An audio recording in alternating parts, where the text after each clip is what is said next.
Bom dia, boa tarde e boa noite, sejam bem-vindos a mais um vídeo aqui no canal. Eu me chamo Abner e no vídeo de hoje a gente vai continuar colocando em prática o entendimento da arquitetura, de saber sobre a história, né? Os dados históricos que a gente tem já organizados precisam ser estimulados dentro de nós para que a gente empreende de saber sobre essa responsabilidade, sobre esse repertório que é gerenciado já há muitos anos e desmancha em nós. É, Nós temos várias decomposições de comportamentos é, que foram dimensionados pela representação histórica, tanto artística quanto civil, né? Ah, ah, Na verdade, todos, né? Todas as belas artes, todos os homens, eles têm essa manta de concessão. Até porque ah, nós somos um produto do passado que se estimula do presente, né? Ah, Vejam só vocês, nós temos heranças, né? Nós temos heranças e nós vivemos sobre heranças. E uma delas, né, mora na modernidade. Ela se chama o Iluminismo, né? É um período de revoluções, diríamos que onde a técnica de cientificar as naturezas, né, começaram a convergir os planos, né? E aí as pessoas começaram a construir planos paralelos aos planos materiais. E eles foram sendo assegurados desse plano. Eles se tornaram seguros graças ao procedimento, né, que se mantém até hoje nesse conhecer, o conhecer da alma, o conhecer do ambiente interno que desliga esse motor do homem, né? E por que não é, criar filtros de contenção para isso? E aí a gente tem a ciência desinfiltrando essas contenções. E o iluminismo ele consegue consolidar a exponencial da importância sobre esse paralelo. E a gente vai estudar isso agora. Vamos digerir um artigo sobre o iluminismo e aos poucos vamos interpretar. Iluminismo, o que foi, principais pensadores e ideias que defendiam. O iluminismo ele foi um movimento intelectual. Então, olha só, de cara a gente tem a palavra intelectual, que se tornou popular no século XVIII, conhecido como século das luzes. Então, iluminismo, século XVIII, intelectual, luzes. Então, para começar a desenvolver o nosso padrão de empregar conhecimento, a gente vai colocar uma flutuação dentro dessa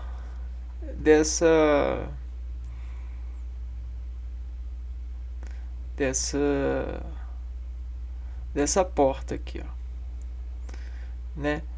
O inismo, né? O iluminismo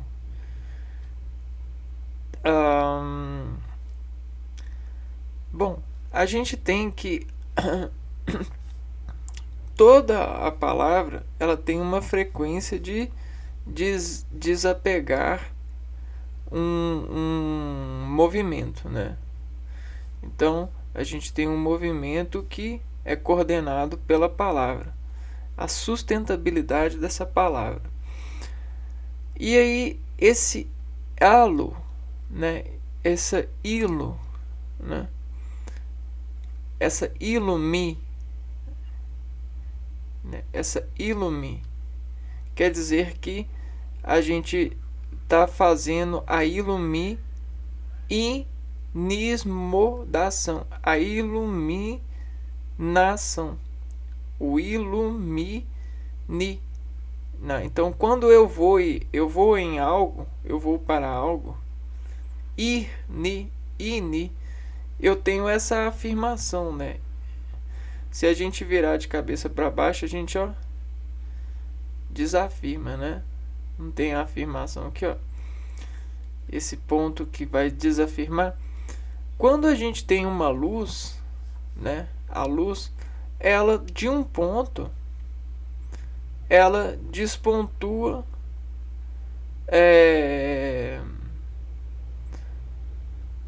as suas dobras, né? Como água, né?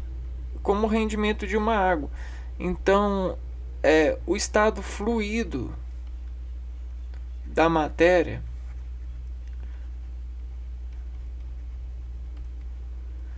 se faz pela contração de uma antimatéria. Olha que legal, antimatéria. Então a gente sempre precisa de uma matéria e uma antimatéria para escalar. E o que a gente está escalando? A gente está escalando o lado mais despontuado dessa iluminação. Para que é o porquê, né? Porque para que a gente precisa disso? Para que qual sinalização? Qual sinalização? Porque para que nós vamos nos fluir para esse sentido?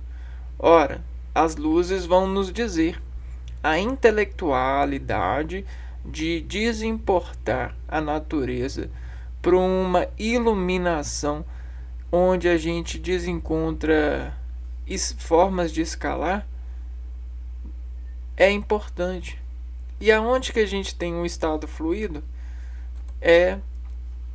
Vamos ver aqui, o estado fluido, como a água, né? Então, fluido como a água, a gente vai ter a luz, a água e um papel mais uma caneta. E aí, isso aqui é igual a traços. A luz, ela é um raio, né? E ela pode ser representada por traços. Só que esses traços, eles são domesticados pela matéria.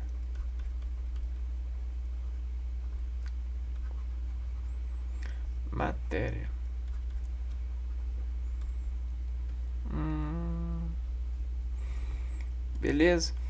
A água também ela é domesticada pela matéria, só que a água, a onda da água, ela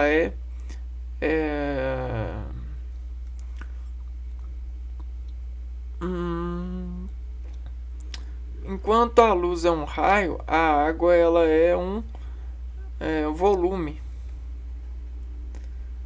É um volume, né? E aí, o que o volume faz? Ele propaga, preenche. Então tá vendo como que essas características desuniformemente estão indo para um plano, para um papel, para uma caneta, para um instrumento de transformação a partir de análise de traços. Olha só o som, a mecânica. Ela não é o vento batendo, né?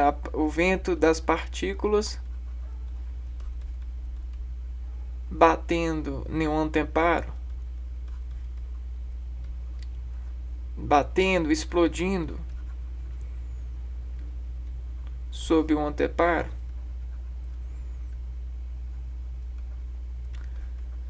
E isso tudo não nos revolve fluidamente. Só que esse revolve fluido, ele é proporcional. Então, nós temos uma coisa que é o seguinte: a civilização da proporcionalidade. A civilização da proporcionalidade. E aí a gente pode colocar aqui, ó, da luz. Por quê, cara? Porque olha só, dentro da composição intelectual, gerenciando todos esses lados, a gente tem a característica do traço, ou seja, do agente. E aí dessa característica, né, a gente tem o quanto ele barra. Isso é uma segurança. Seguro. Quando a gente tem essa segurança, o quanto ele barra, a gente cuida bem. A gente tem o cuidado. Porque o dado significa o quanto ele barra. Então faz sentido perguntar. E perguntar é você assimilar uma luz. Só que são muitas luzes. Como a gente vai assimilar muitas luzes? Olha, as luzes se repetem. As luzes se repetem referencialmente. Repetem referencialmente. E quem quer referência segura é um objeto que se repete.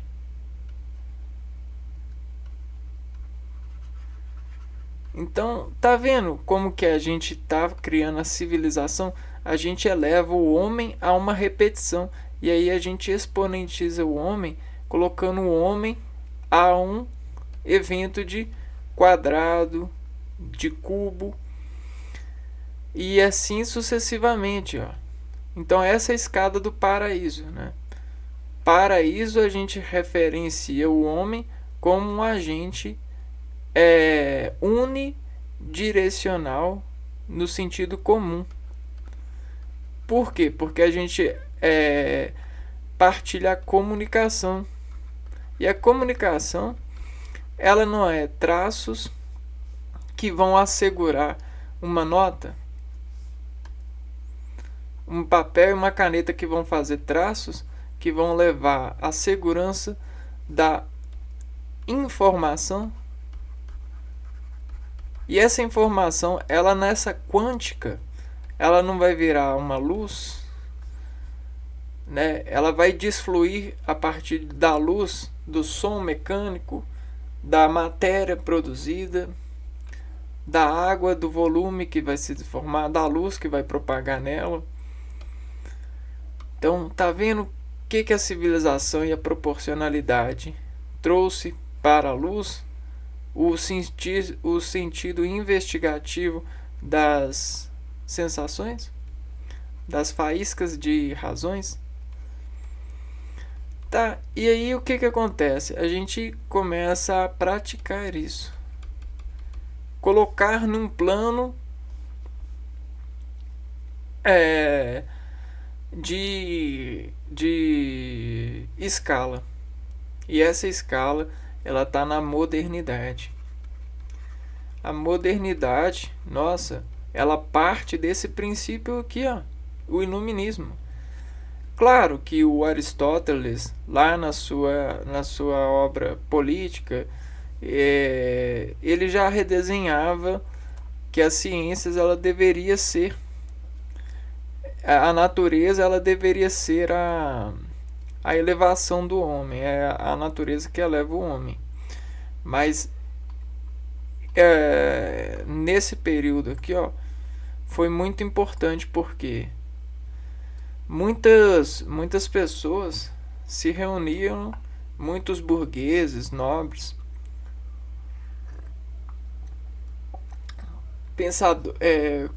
conciliavam com pensadores para desenvolver o intelecto. Tanto desenvolver as ciências naturais a partir do princípio do iluminismo, né?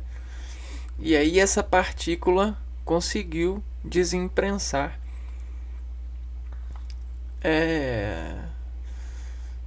performance. Surgindo na Europa, especialmente na França, a principal característica dessa corrente de pensamento foi defender o uso da razão sobre o da fé, para entender e solucionar os problemas da sociedade. E ora,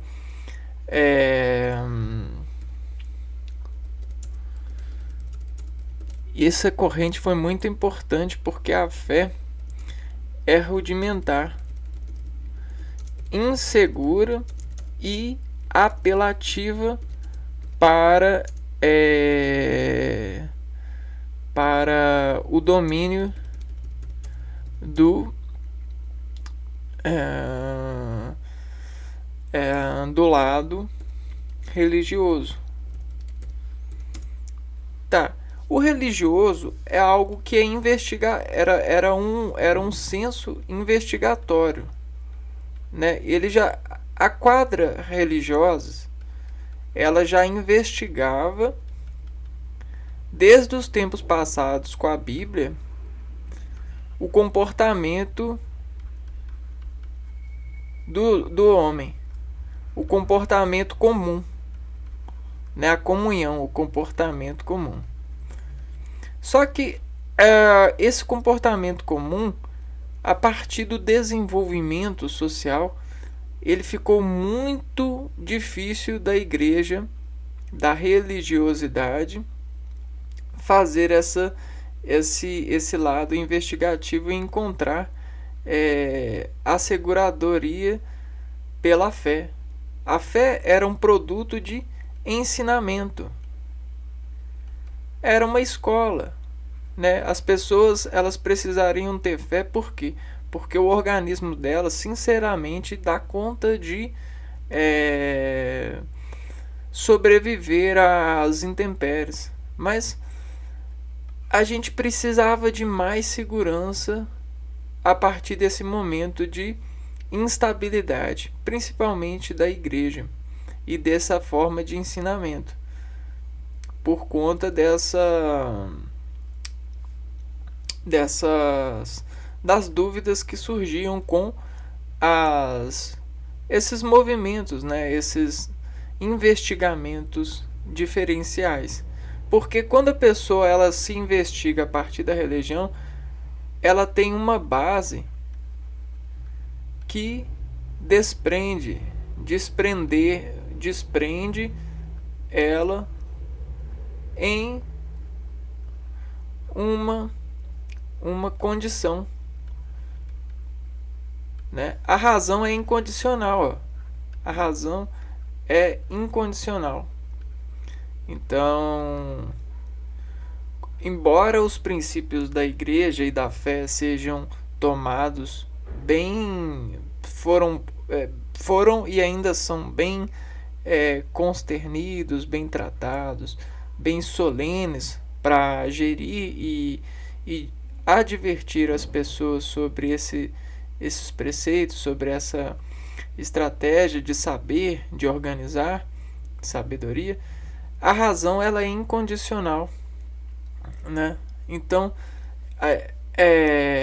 muitas das vezes a gente precisa de mais do que fé. A gente precisa de organizar um asfalto, organizar uma programação. O que é isso? É uma escala definida. E aí no final dessa escala aqui, ó, a gente saber o local que cada escalador se encontra.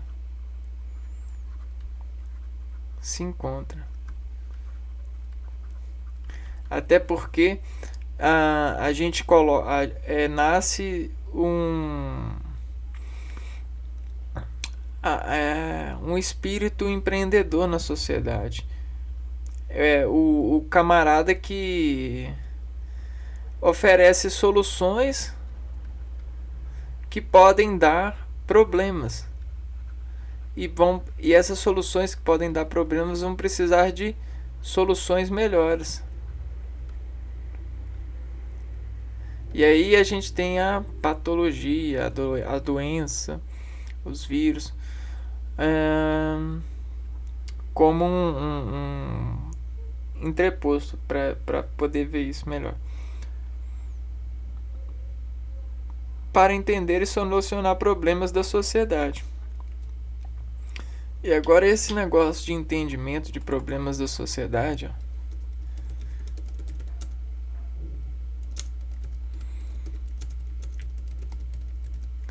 a gente precisa entender que a sociedade expandiu de modo a colocar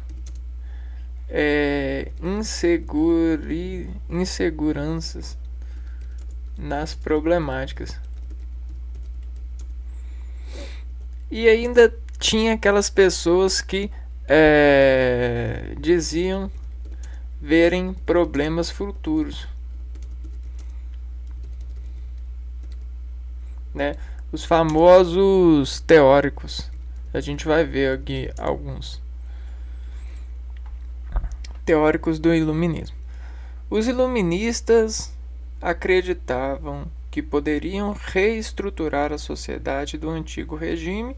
Para tal, defendiam o poder da razão acima da fé e da religião e buscaram estender a crítica racional em todos os campos do saber humano. Então, crítica racional, o que isso diz, né? Filósofos sociais e políticos, defesa do conhecimento racional e desconstrução. Vamos ver o que é isso, ó. Também foram, peraí.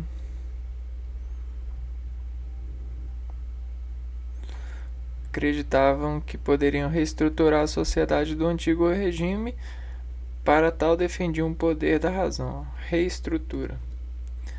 Reestruturação. O que seria que é isso, né?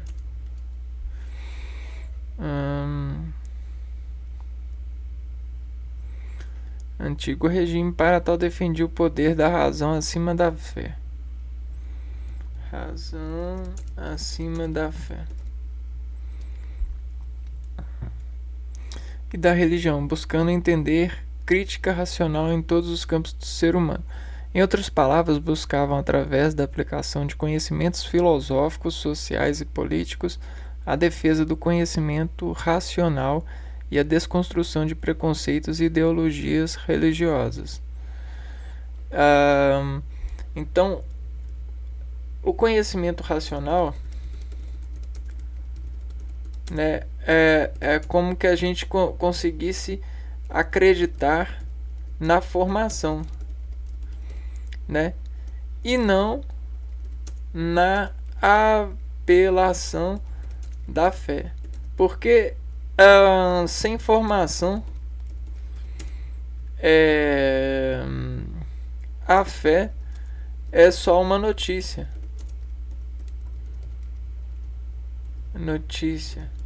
uma informação. Apesar de algumas informações mudarem muito a direção de muitas pessoas, por estarem desinformadas. Mas quando uma pessoa tem informação, mesmo uma informação sem razão, ela não vale, entendeu? Por sua vez, essas seriam superadas pelas ideias de progresso e perfectibilidade humana. Em suas obras, os pensadores iluministas argumentavam contra as determinações mercantilistas e religiosas. Então, havia um determinismo mercantil e religioso. Então, olha só como que a gente, graças a Deus, conseguiu vencer isso né? Por quê? Isso aqui é como se fosse os mercantis e os religiosos, eles estariam acima. O que é acima? É coordenando. Só que essa coordenada, ela é muito perigosa. Porque são os olhos motivados por essa confecção aqui, ó. Então essa confecção,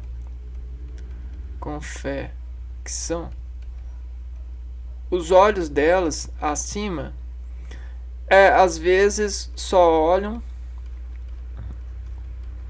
para o sentido único, unidirecional de suas razões, ou seja, suas eficiências, né? Então, suas naturezas. Só que a natureza, ela é viva. Agora que vem, ó, a natureza, ela é viva.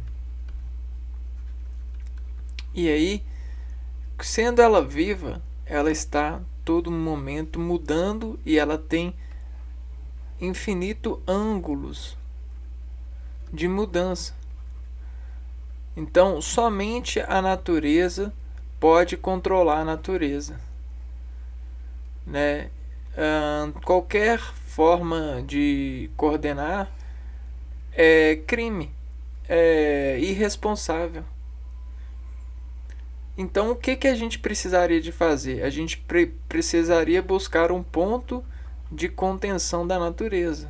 Então, a ciência vem para isso. O iluminismo é isso. É você buscar na ciência a política para organizar a sociedade, não a fé e o mercantilismo, né? Olha que maravilhoso que isso foi, né? É claro que nem tudo é perfeito e nem tudo tá no seu perfeito ponto. Até porque isso é ilusão, né?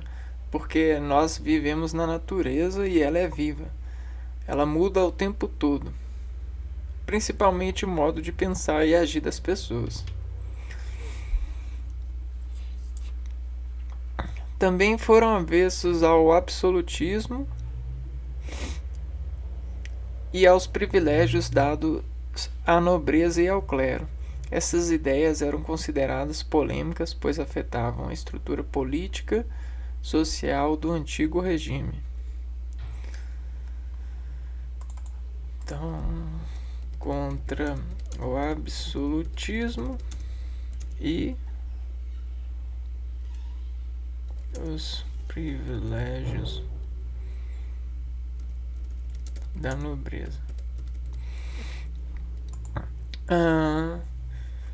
Pois é, um rei e um nobre não são eles não são donos de verdade e nem de natureza. Então, A iluminação, ela defende que a iluminação está na natureza. Por quê? O sol,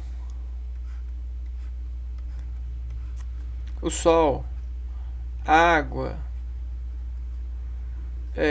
o ar, a terra, eles informam e se formam por si resistências, né? São conjuntos resistentes, conjuntos resistentes que possuem o valor, né? O valor. O absolutismo e a nobreza, eles querem o valor a qualquer custo, né? E aí eles não conseguem entender as uniformidades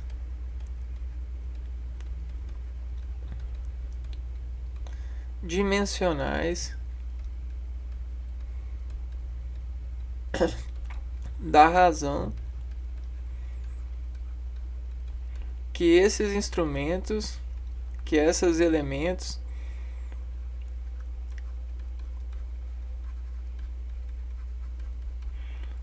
funcionam para cada agente, né? Então eles não conseguem, né?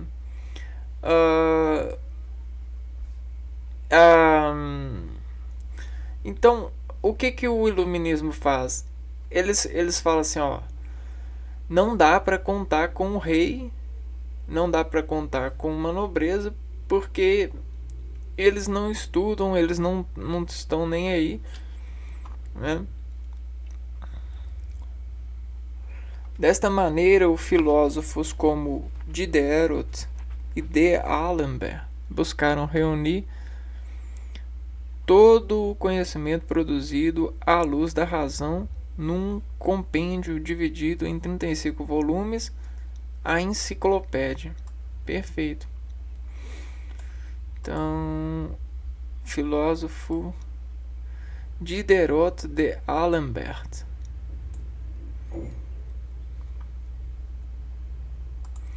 Vamos colocar isso aqui.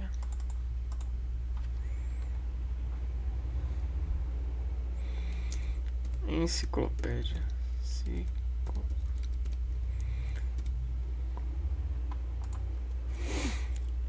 A publicação da enciclopédia contou com uma participação de vários expoentes iluministas como Voltaire, Jean-Jacques Rousseau. Suas ideias se difundiam principalmente entre a burguesia que detinha a maioria do poder econômico. Entretanto, não possuíam nada equivalente em poder político e ficava sempre à margem das decisões. Agora vamos pôr nas ideias. Valorização do uso da razão. Não. Razão, quem não sabe, é divisão. Divisão, para quem não sabe, é reação. Princípios de liberalismo político. Então, política liberal. Defesa de um Estado descentralizado mediante a divisão de poderes.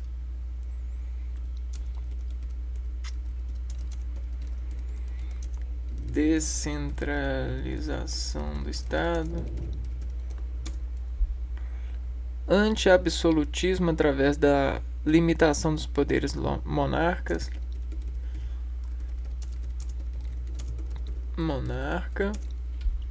Defesa da soberania popular, isto é, do que o poder emana do povo e não da religião. Poder emana do povo e não da religião.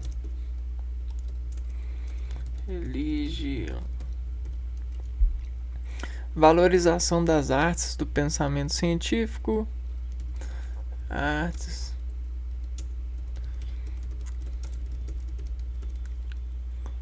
científico, defesa das liberdades individuais para os cidadãos, como a liberdade de expressar, de crença e de associação.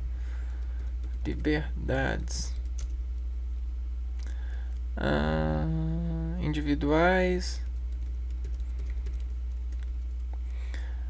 igualdade de nascimento, abolindo os privilégios estamentais, igualdade de nascimento, liberalismo econômico,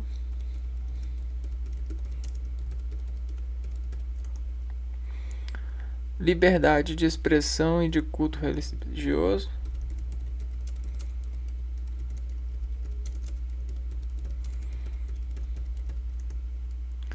e defesa do direito de busca individual da felicidade.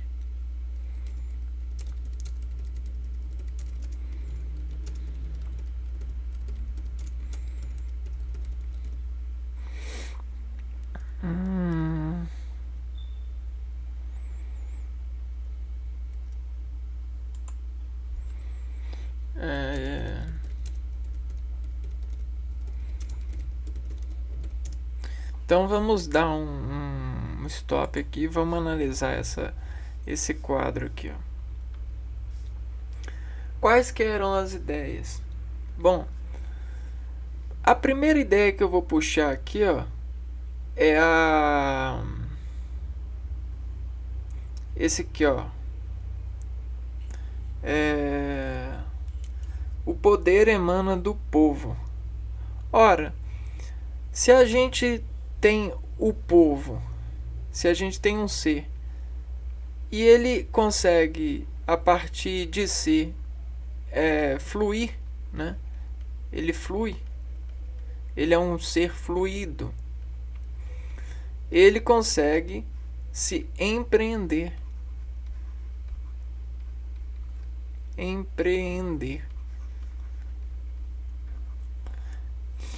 Beleza? E essa é a razão, né? A razão é você pegar esse um ser e difracionar esse ser para aquilo que ele quer ser enquanto é, né? Então, fazer a tabela do ser e ajudar o ser na tabela do ser. Então, esse um vai passar aqui, ó, e vai virar um ser potencial, um ser fluido, um ser que se desinforma por suas ideias. É claro que as suas ideias, elas precisam de seguir uma política, mas que seja liberal no sentido disso, desse estado fluido, dessa reação. Por quê? Isso é cientificação, né? Isso é desacordar o Estado sobre a fascinação colocada para esse ser no poder no poder de trabalhador, porque antes os seres eles cortavam o lado fluido do ser e colocavam esse ser para sentido de vela, né? Ou seja, esse ser é servo. E aí, servo de quê? Não importa. Agora, esse ser, ele consegue ter as ideias é que ele precisa ter liberdade individual para conseguir desse estado fluido se empreender. Esse privilégio de estamentos colocava as pessoas, né,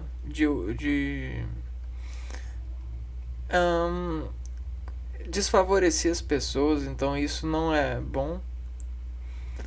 O liberalismo econômico quer dizer que as pessoas podem se enriquecer, né? Mesmo um servo, ele pode se enriquecer. Pessoas podem se unir para praticar outros cultos, né? Essa questão da felicidade, ideias. Então é mais ou menos isso, né? Isso tudo que é a defesa do iluminismo.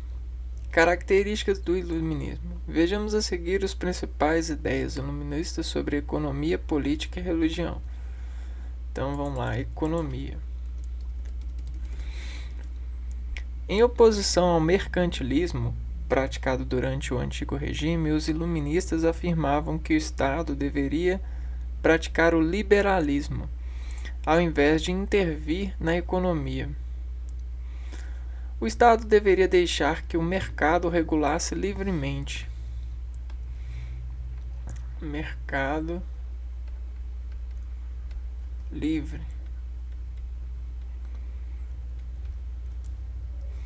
Ao invés de interferir na economia, o Estado deveria deixar que o mercado regulasse livremente. Essas ideias foram expostas principalmente por Adam Smith. Adam Smith.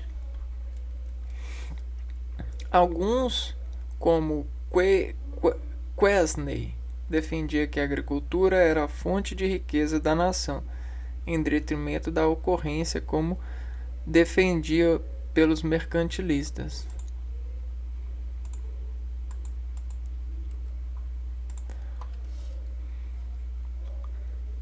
A agricultura era a fonte da riqueza da nação, em detrimento do comércio. Então, Quesney. Quanto à propriedade privada, não havia consenso entre os iluministas. John Locke enfatizava que a propriedade era um direito natural do homem. Então, propriedade.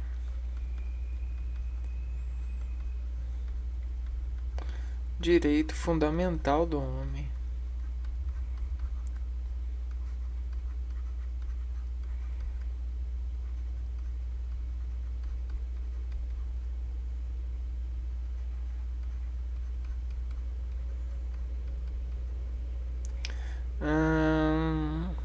John Locke.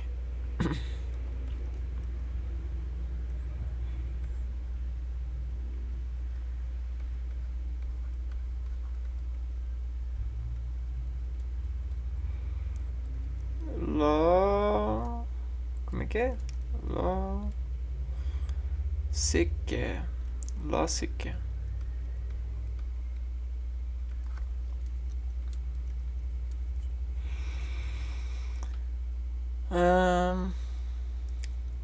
Enquanto Rousseau apontava que era uma fonte de desigualdade e corrupção social. Que esta era uma fonte de desigualdade e corrupção social. O que Rousseau falava? Rousseau. Corrupção social.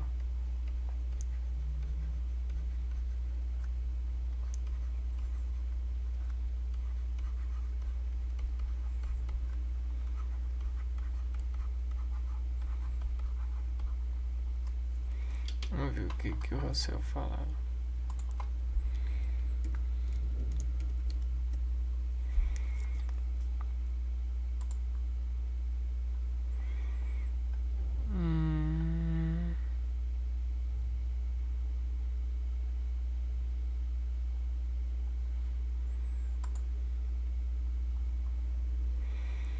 Tô achando que a gente tá escrevendo errado.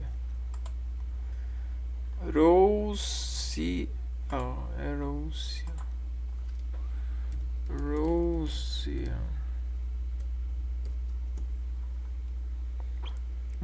Jean-Jacques Rousseau.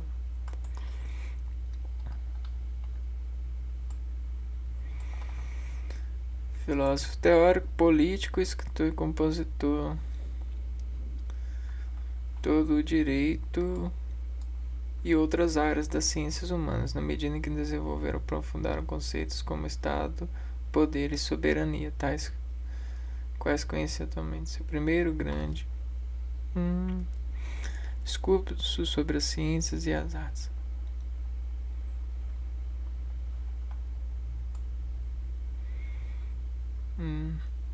Biografia. As instituições educativas tradicionais corrompem o homem e tiram-lhe a liberdade.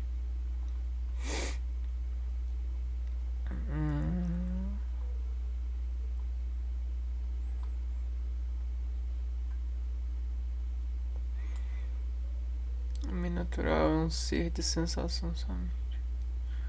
Estado de natureza deseja somente aquilo que o rodeia, porque ele não pensa e, portanto, é desprovido da imaginação necessária para desenvolver um desejo que ele não percebe.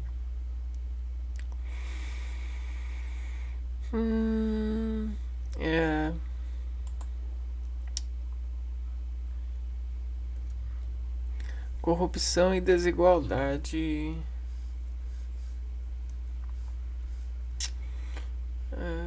Vamos ver aqui, ó. Economia, política e sociedade.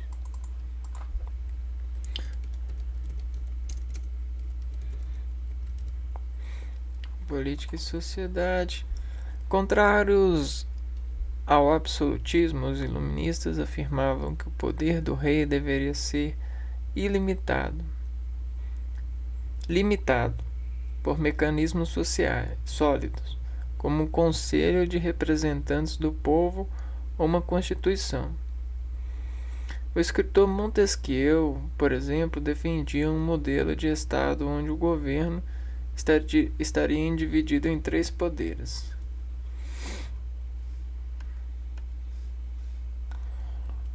Então a gente tem o Montesquieu.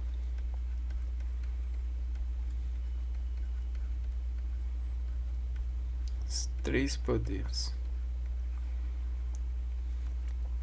legislativo, executivo,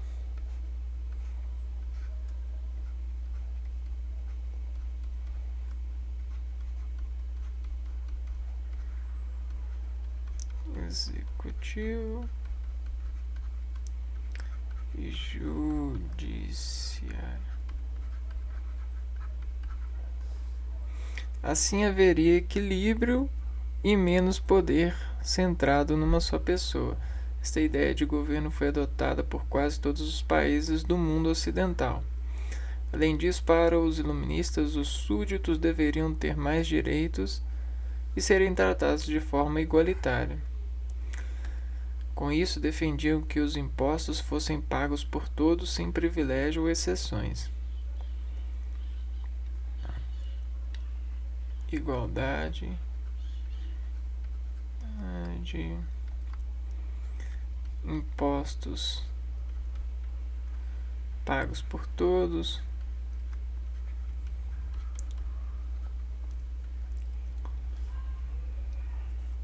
sem privilégio. Também para eles, as minorias, como os judeus, tinham que ser reconhecidas como cidadãos plenos.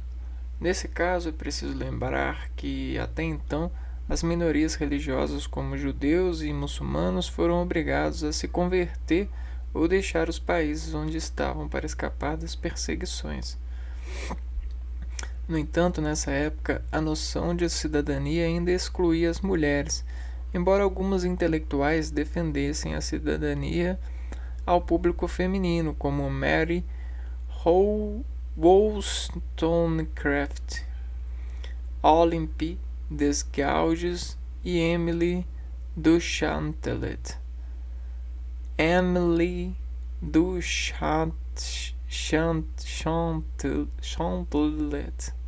Essa visão não foi completamente incorporada pelos iluministas. Vamos pegar esses nomes aqui: Mary, Olympe e Emily. Que é Mary, Olympe e Emily.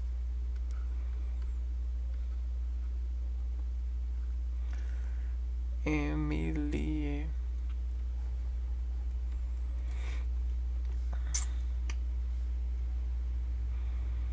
cidadania ao público feminino.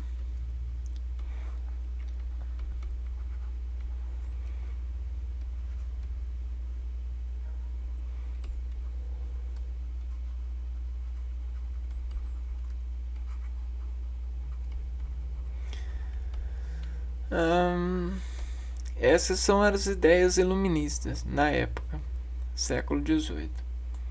Religião, vamos ver o que tinha na religião.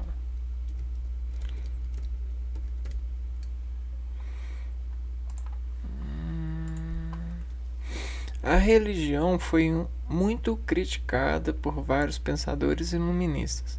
A maioria defendia a limitação dos privilégios do clero e da igreja, bem como o uso da ciência para questionar os dogmas religiosos. Então, o uso da ciência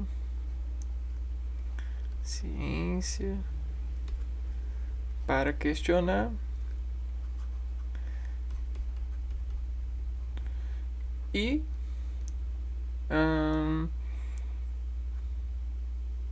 limitação dos privilégios.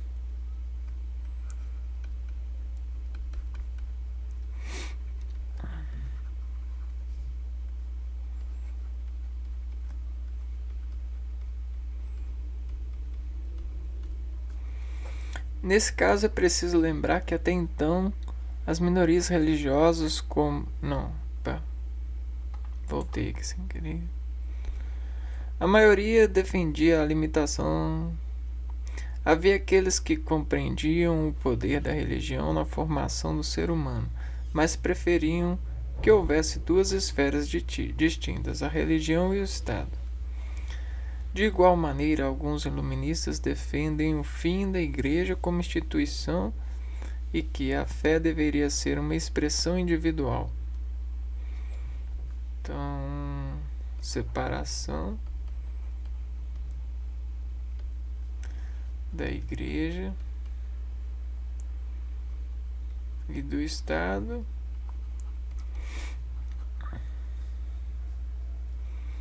E expressão individual. Fé, uma expressão individual.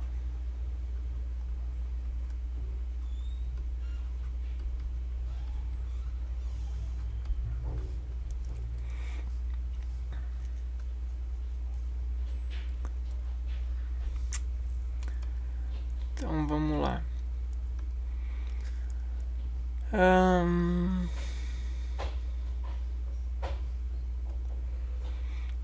As ideias, razão, economia, política, religião.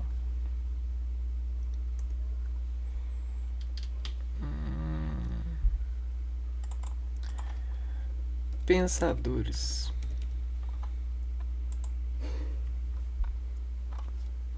Tá, então a gente tá lá no século XVIII. No século XVIII é 1701 a 1800.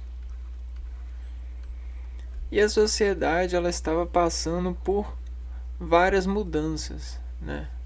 Pensadores e mudanças. Mudanças por quê? Vejam só.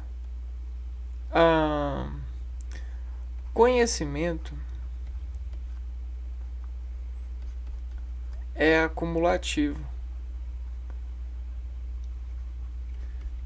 Em qual sentido? Conhecimento é acumulativo. No sentido das transformações.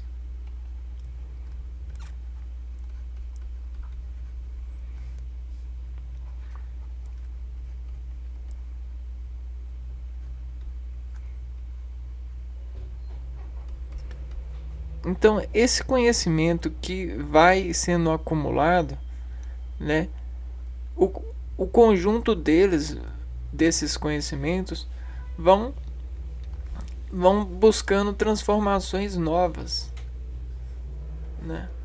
Então, transformações novas.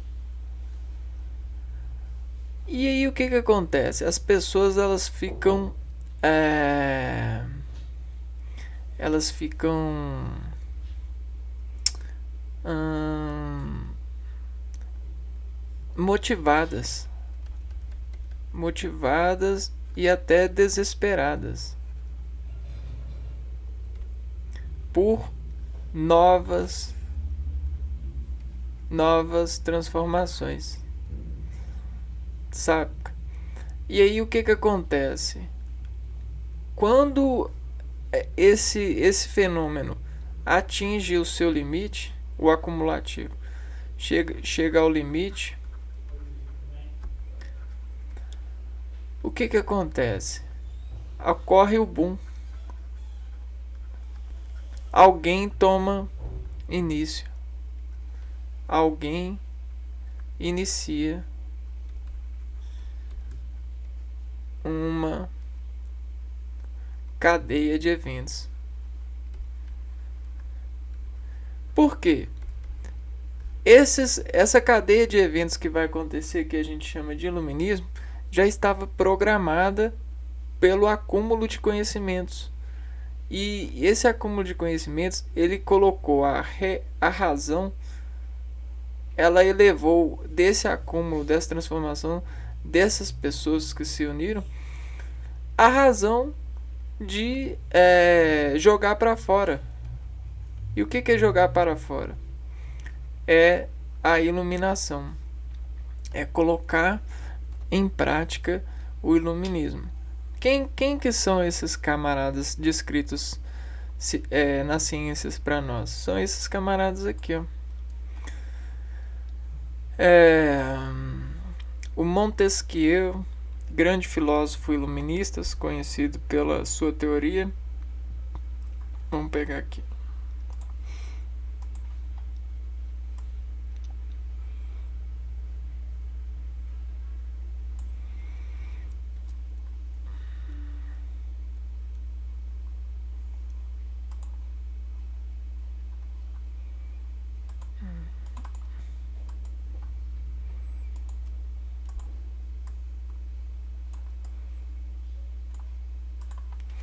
O Montesquieu, ele é de 1689 a 1755. Um grande filósofo, ou seja, alguém que era muito sensível a esses empreendimentos de mudança. Pensador. Filósofo iluminista conhecido pela sua teoria da separação dos poderes estatais em três: executivo, legislativo e judiciário. Camarada, esse cara aqui, ó, ele é uma das panelas de pressão que estourou, né? Por quê? Era muito absurdo um cara, um pontinho aqui, ó, tomar conta de responder. Por mais que ele tinha conselheiros, né, responder por todos.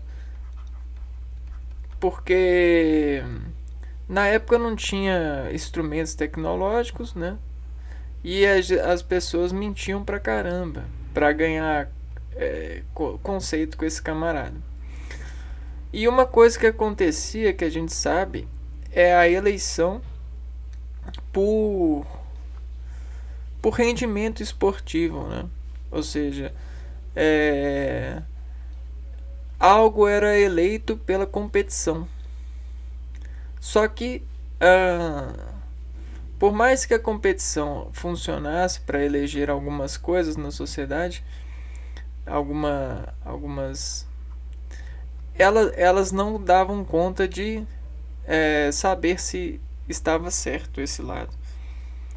Então nasce aí, ó, Voltaire, filósofo francês, grande crítico da sabedoria da Igreja Católica na tomada das decisões dos estados europeus. Então, será que o sistema católico, a Igreja, ela é a melhor disciplinadora? Será que não poderia nascer uma escola da natureza? Então, Voltaire ele empreendeu isso. Diderot ficou marcado pela criação das enciclopédias. Então, ó, volumes de livros que buscavam reunir grandes partes do conhecimento científico da época e de forma condensada.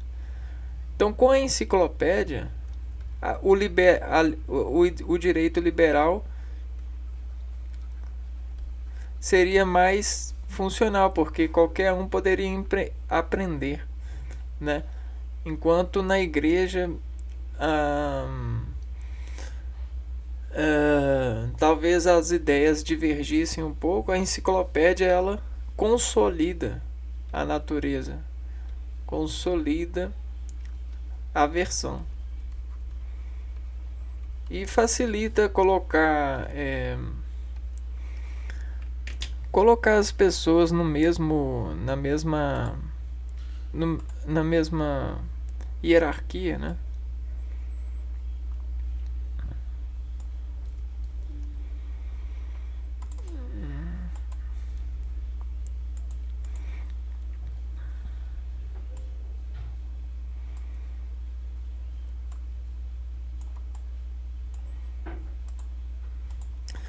D'Alembert atuou com Diderot na elaboração das enciclopédias.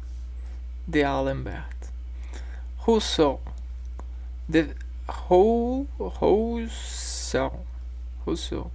defensor da ideia do contrato social, foi autor da teoria sobre o bom selvagem, abordando aspectos inerentes à natureza humana. Então a gente tem os estados da natureza humana a serem desvestidos pelo contrato social. Então você tem a natureza do homem. O homem naturalmente ele tem fome, tem sede, tem isso, tem aquilo e tem desejo. Só que quando a gente faz um contrato social, ele funciona, e a natureza desse contrato social é ser funcional ao limite. Então tudo que é criado, toda a fábrica de fábrica de animação, está desenvolvida pelo mérito desse contrato. Porque o homem descontraído, dentro desse contrato, ele se sente livre, mesmo com um contrato, porque ele descontrai esse contrato e ele desinforma ele como se fosse a natureza dele. Então a natureza do homem passa a se diferenciar das demais espécies porque ele segmenta esse contrato social. E o primeiro exemplo de contrato social é a família e é a vivência social. Então a sociedade ela tá com a capa social, capacitação social. Tudo na sociedade é para desenvolver uma liberdade para esse homem que é preso pelo contrato. John Locke é um filósofo inglês, contratualista, defensor da ideia de que o ser humano seria uma tábula rasa.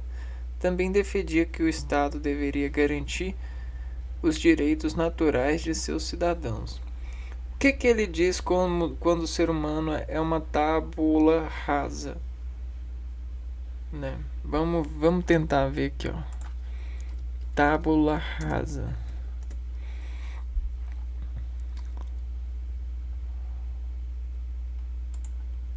Mente desprovida de ideia, de saberes ou de conhecimentos, que necessita de instrução para aprender o mais básico de um assunto tábua rasa. Então é como se fosse um pedaço de papel. Realmente nós até dizemos aqui, ó, papel mais caneta. Então, ser humano sem trações, ele não tem informação, ele não tem luz, ele não tem desvio de separação de partículas, de contração.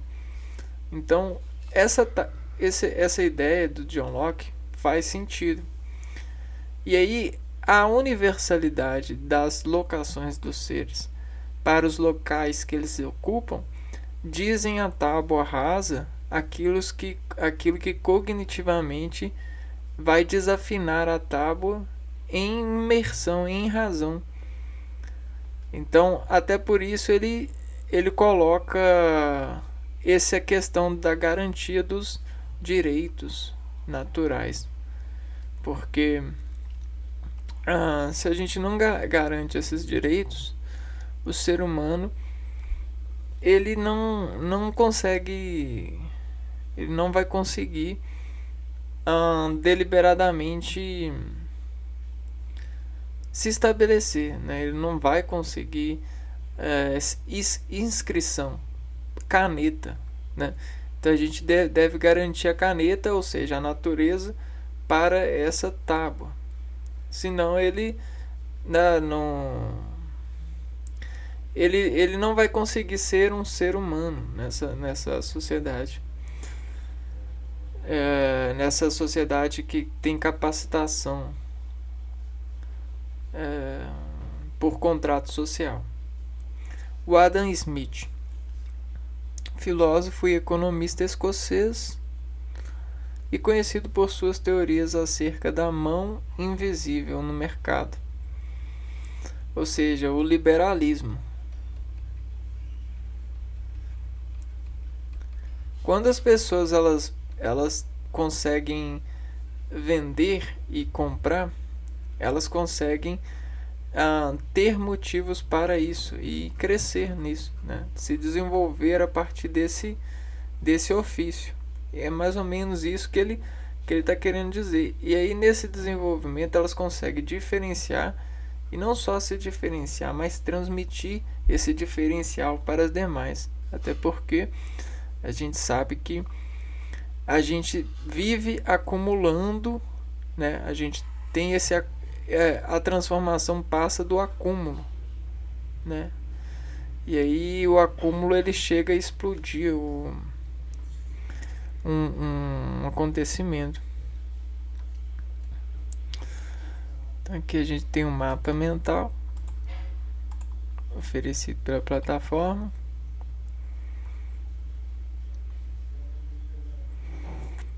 Política, sociedade, ação política, economia. O ministro defendia a economia mais livre, com menor intervenção do Estado. Surgiu na Europa Ocidental, principalmente na França, mas também na Inglaterra. Então é o iluminismo que vai dar início ao que a gente vai ver mais pra frente, que é a revolução. Aqui, ó, o despotismo esclarecido. O despotismo esclarecido foi um modelo de governo onde o monarca seguia determinadas ideias iluministas, porém mantinha-se em um regime político de concentração de poder. Então, nesse período houve os despotas. Despotismo esclarecido. Então eram reis que mantinham acordos iluministas, mas não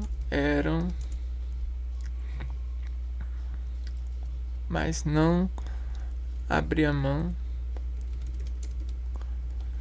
de sua concentração de poder. Isso aconteceu sem que os monarcas abdicassem de seu poder absoluto, apenas o conciliando a princípios como o uso da razão, a limitação da influência da igreja, por exemplo. Deste modo, esses governos faziam parte do despotismo esclarecido. Como exemplo, podemos citar Marquês do Pombal, ministro português que, mesmo em um regime de governo absolutista, atuou visando valorizar o letramento e as artes. As ideias iluministas se espalharam de tal modo que muitos governantes buscaram implantar medidas embasadas no iluminismo para modernizar seus respectivos estados. Então, modernizar os estados. no sentido de diminuir o poder da igreja e avançar nas artes e pensamentos.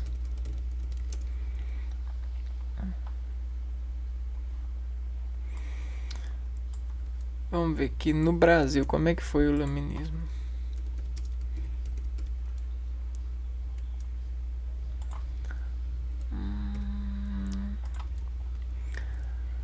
O iluminismo chegou ao Brasil através das publicações que eram contrabandeadas para a colônia. Igualmente, vários estudantes que iam à Universidade de Coimbra, em Portugal, também tiveram contato com as ideias iluministas e passaram a difundi-las. Essas ideias passavam a questionar o próprio sistema colonial e fomentar desejo de mudanças assim. Tudo colonial. E fomentar desejo de mudanças. Assim, o movimento das luzes influenciou Inconfidência Mineira. Inconfidência Mineira.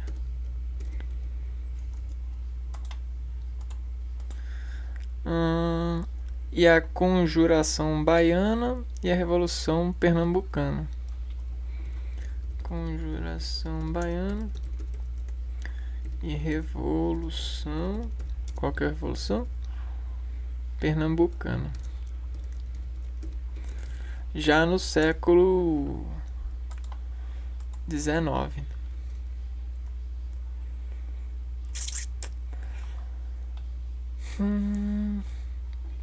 Consequências. Consequências são diversas consequências, né?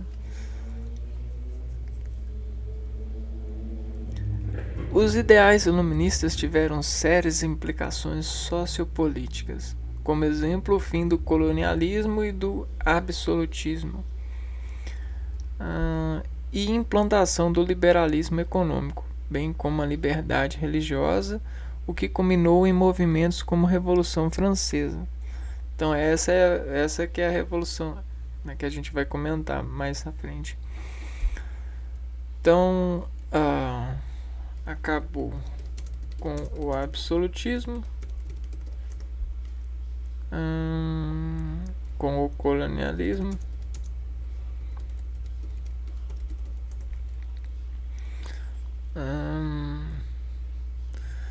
trouxe o liberalismo econômico e liberdade de crença.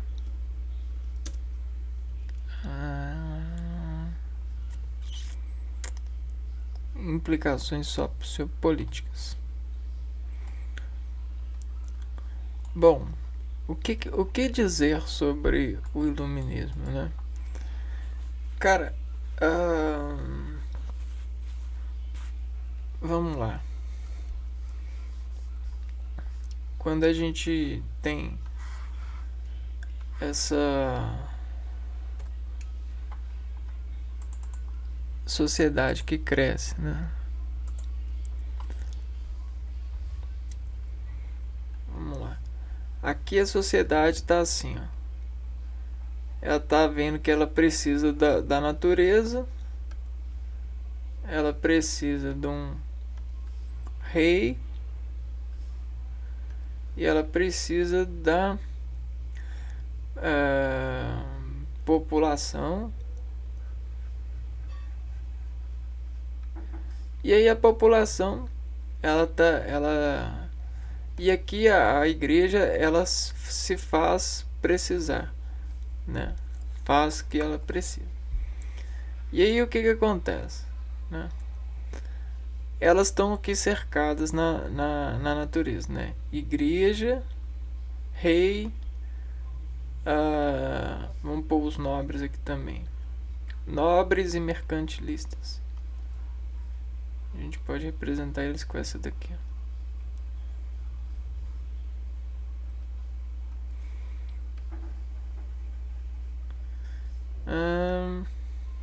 Bom. E aí o que acontece? tudo isso está ficando pequeno dimensionalmente para eles. Mas o pequeno, ficar pequeno. O que é ficar pequeno nessa ideia? Tá ficando escuro, né? O que? Tá ficando duvidoso. Por quê? Porque essas pessoas aqui, estão começando a questionar. E aí, por que elas? Porque elas estão ficando inteligentes.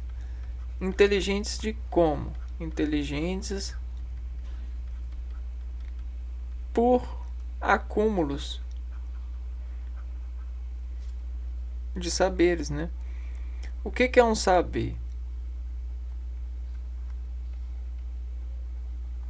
Saber, pra gente saber é experiência.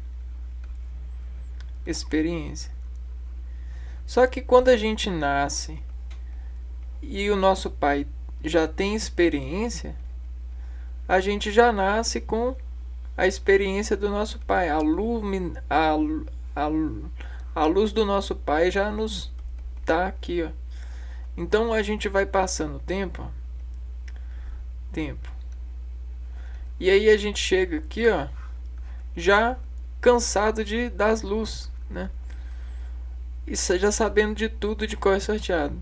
E aí o nosso filho, a mesma coisa. Então, tá vendo esse desescalar de saber e de experiência? Ela faz com que esse ser aqui, ele encontre a razão dele. E aí essa razão dele faz o quê? Faz estratégias. Começa a formar movimentos de estratégia para poder distribuir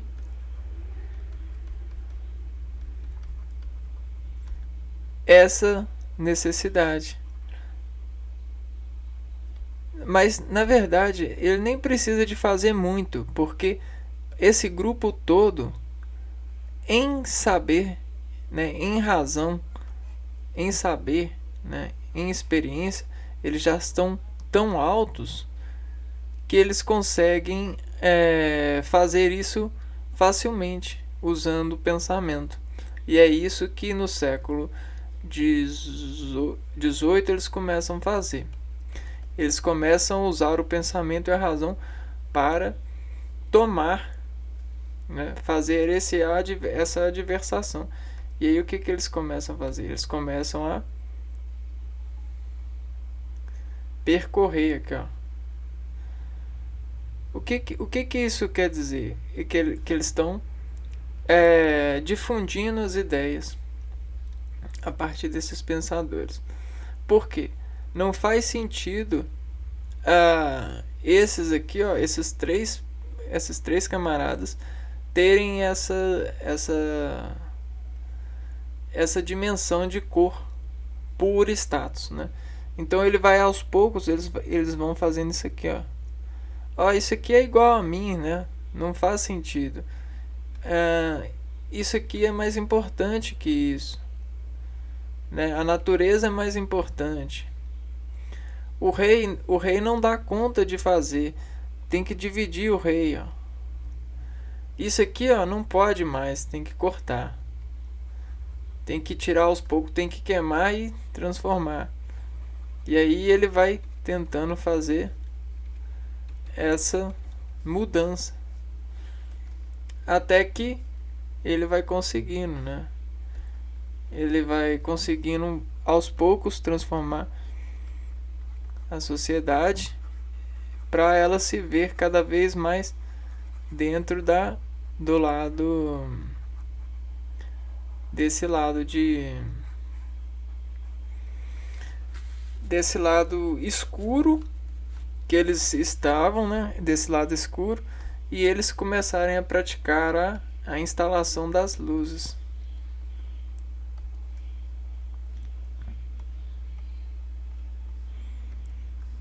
Vamos pegar esse daqui, Aí eles começam a praticar a instalação das luzes, Primeiro neles, né? E aí foram tomando a cidade. Aí quando pensa que não, essas ideias começam a fazer sentido.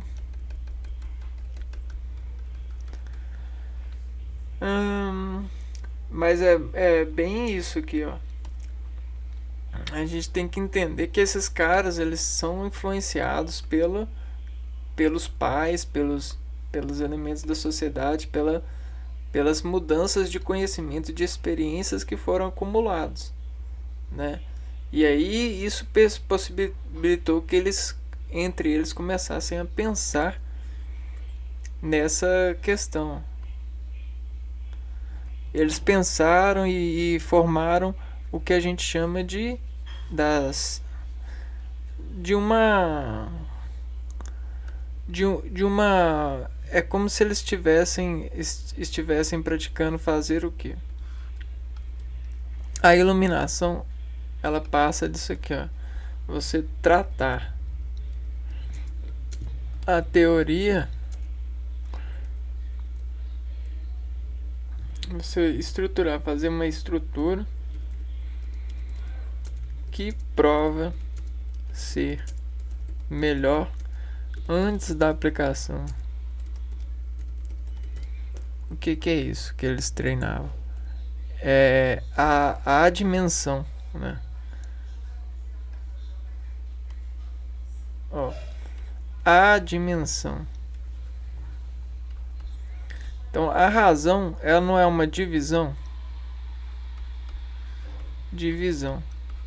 Quando ele divide a razão, ele faz a dimensão. Então a natureza, quando ele consegue transportar a natureza a partir de adimensionamento para um plano de escrita, ele consegue a luz para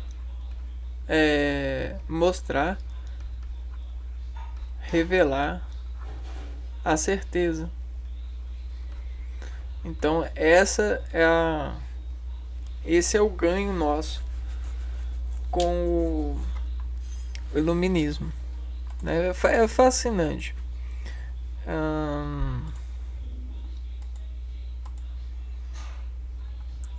E aí esse iluminismo ele é fundamental, foi fundamental no período modernismo e é fundamental para nós sabermos e entendermos por que nós temos essa forma de viver hoje em dia, essa questão, essa escola, essa questão que nos empreende para a gente achar que a gente é livre. Por mais regras que a gente tem, por mais